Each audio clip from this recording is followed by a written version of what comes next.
તેમના કહેવાથી નવનીત બાલધિયા પર હુમલો કરાવવામાં આવ્યો। આરોપીઓના મોબાઈલમાં ઉતરેલા વિડીયો અંગે પણ ખુલાસાઓ થશે। તો વિડીયો કોને મોકલ્યો અને કોના ફોનમાં ઉતારવામાં આવ્યો તેની પણ ચકાસણી કરશે।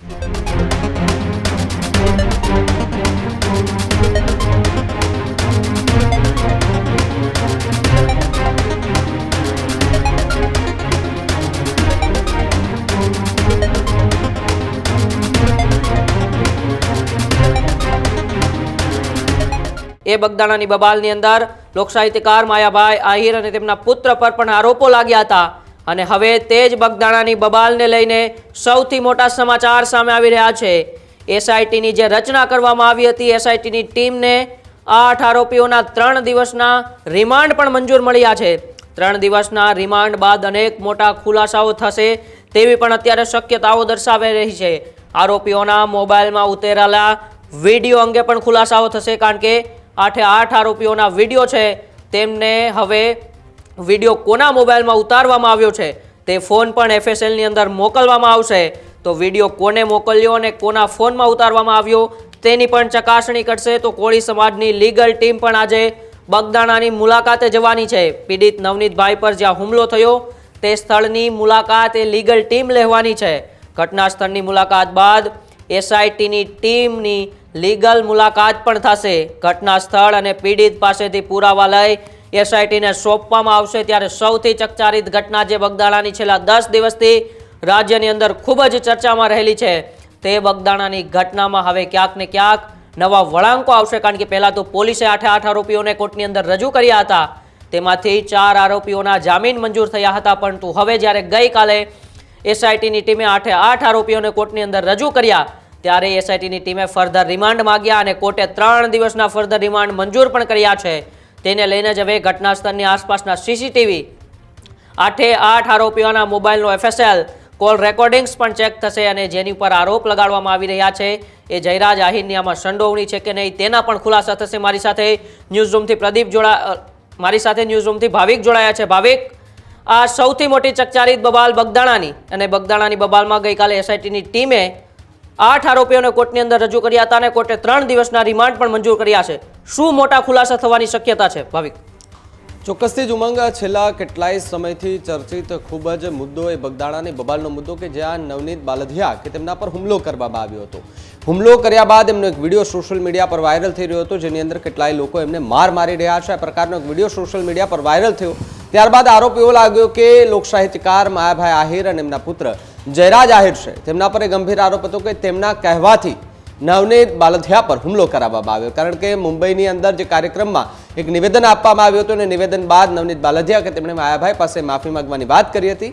માયાભાઈ આહિરે વિડીયો બનાવીને પોસ્ટ પણ કર્યો હતો અને માફી પણ માંગી હતી। ત્યારબાદ વિવાદ જે છે તે વધુ વકરતો જોવા મળી રહ્યો હતો ને જે નવનીત બાલધિયા પર હુમલો કરવામાં આવ્યો હતો તે બાદ જે કોળી સમાજ છે તેમના આગેવાનો અને કોળી સમાજના યુવાનોમાં આક્રોશ ફાટી નીકળ્યો હતો અને હોસ્પિટલ ખાતે તમામ જે કોળી સમાજના નેતાઓ છે, કોળી સમાજના આગેવાનો છે, સામાજિક કાર્યકર્તાઓ છે તે મોટી સંખ્યામાં પહોંચી રહ્યા હતા। ત્યારબાદ આરોપીઓ જે છે એમની પણ ધરપકડ કરી લેવામાં આવી હતી। અલગ અલગ દિશાઓમાં તપાસ કર્યા બાદ એસઆઈટીની રચના કરવામાં આવે। એસઆઈટીની રચના પહેલા ગાંધીનગરમાં જે કોળી સમાજના આગેવાનો પહોંચ્યા હતા કે જે સીએમ ભૂપેન્દ્ર પટેલ અને ડેપ્યુટી સીએમ હર્ષ સંઘવી સાથે મુલાકાત કરી અને રજૂઆત કરી હતી કે અમારા સમાજના યુવાનો પર જે પણ થયું છે તેમને ન્યાય અને ન્યાયિક તપાસ જે છે તે થવી જોઈએ।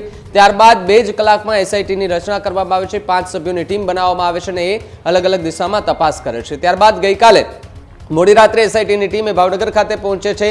જે આરોપીઓ જેલમાં બંધ હતા તેમની સાથે ચર્ચા, એમની સાથે વાત કરે છે, એમની પૂછપરછ પણ કરવામાં આવે છે।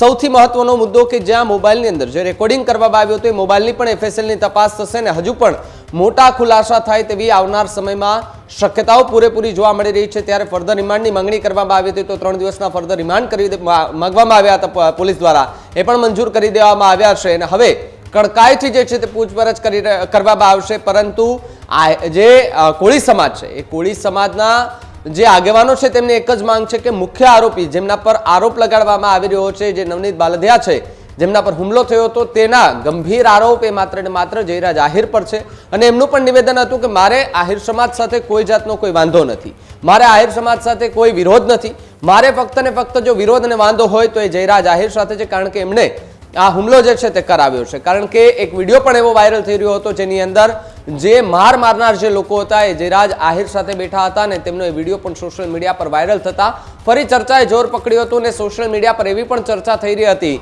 કે જે મારવાનું પ્લાનિંગ છે એ માયાભાઈ આહિરના ફાર્મ હાઉસ ખાતે થયું હતું. આવી ચર્ચાઓ સોશિયલ મીડિયા પર છેલ્લા કેટલાય દિવસોથી થઈ રહી છે અને આને લઈને હવે એસઆઈટીની ટીમ જે છે તે અલગ અલગ દિશામાં તપાસ કરી રહી છે. અલગ અલગ દિશામાં પૂછપરછ પણ કરવામાં આવી રહી છે. જે કોઈ લોકો મારવામાં હતા એમની પણ કડકાઈથી પૂછપરછ કરવામાં આવી રહી છે અને આવનાર સમયમાં કદાચ જે નામ અપાઈ રહ્યું છે, જો કે પુરાવા હજુ સુધી એવા નથી મળ્યા કે જેની અંદર જયરાજ આહિરનું નામ સામેલ હોય.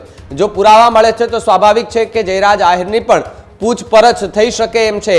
અને ગઈકાલે રાત્રિના સમય ભાવનગરની જે સબજેલ છે ત્યાં એસઆઈટીની જે ટીમ છે, જે એસઆઈટીની રચના કરવામાં આવીને એમાં જે અધિકારીઓને એ રાખવામાં આવ્યા છે, અધિકારીઓ ત્યાં પહોંચ્યા હતા. આરોપીઓ જે છે તેમને સાથે રાખીને ત્યાં પૂછપરછ કરવામાં આવી હતી. તેના વિડીયો પણ સોશિયલ મીડિયા પર એ અત્યારે સામે આવી રહ્યા છે. અલગ અલગ દિશામાં હાલ તો તપાસ જે છે તે ચાલુ થઈ ચૂકી છે, પરંતુ આગેવાનો જે છે એમાં ક્યાંક ને ક્યાંક આક્રોશ જોવા મળી રહ્યો છે અને સાથે જ જે જ્ઞાતિ, બે જ્ઞાતિને લઈને અત્યારે જે વોર ચાલી રહ્યો છે સોશિયલ મીડિયા પર, કોઈ આગેવાનો જે છે તે કોળી સમાજના લોકો સામે વિડીયો બનાવી રહ્યા છે અને સાથે જ કોળી સમાજના કેટલાક લોકો છે એ આર્ય સમાજ પર આરોપ પ્રત્યે આરોપો જે છે તે લગાવી રહ્યા છે. આ પ્રકારના વિડીયો સોશિયલ મીડિયા પર વાયરલ થઈ રહ્યા છે અને એની વચ્ચે ક્યાંક ને ક્યાંક રાજનીતિ ગરમાતી પણ જોવા મળી હતી. કારણ કે જે પ્રમાણે રાજનેતાઓ જે છે તે નવનીત બાલદિયાની મુલાકાત માટે હોસ્પિટલ સતત એક્ટિવ રહેતા હતા. હીરાભાઈ સોલંકી કે જેમણે હુંકાર કર્યો હતો કે ભાઈ અમે ગાંધીનગર પહોંચે પહેલા પીઆઈની બદલી થઈ જવી જોઈએ અને કદાચ થઈ પણ જશે.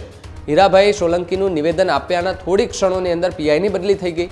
એટલે સૌ કોઈની વાત એ હતી કે જો આટલા દમદાર નેતાઓ હોય અને પણ સમાજના નાનામાં નાના વ્યક્તિ ઉપર જો કોઈ આફત આવે, મુસીબત આવે તો એક સાથે બધા જૂથ થઈ જાય, એ પરિવાર જે છે એક જૂથ થઈ જાય અને પરિવારની સાથે ઉભો રહે. એવી પણ વાતો જે છે તે વાયરલ થઈ હતી, ચર્ચાઓ વાયરલ થઈ હતી. ઓડિયો ક્લિપો ઘણી બધી એની વાયરલ થઈ રહી છે, જેમાં મંદિરના ટ્રસ્ટીઓ છે એમની સાથે સમાજના આગેવાનો એ વાત કરતા, દલીલો કરતા જે છે તે જોવા મળે છે કે ભાઈ ટ્રસ્ટીઓ જે છે એ પૈસા ખાવા માટે આ બધું કરે છે, કોઈ રજૂઆતો નથી કરતા. આ પ્રકારની ચર્ચાઓ થઈ રહી છે. પરંતુ એસઆઈટીની જે ટીમ છે એ હવે લીગલી રીતે અલગ અલગ દિશામાં તપાસ કરી રહી છે અને તપાસ કર્યા બાદ ઉમંગ ખબર પડશે કે આ તપાસની અંદર કયા મોટા ખુલાસા થાય છે ને એફએસએલ રિપોર્ટમાં શું નવું આવે છે. જી બિલકુલ, આભાર ભાવિક સમગ્ર માહિતી બદલ.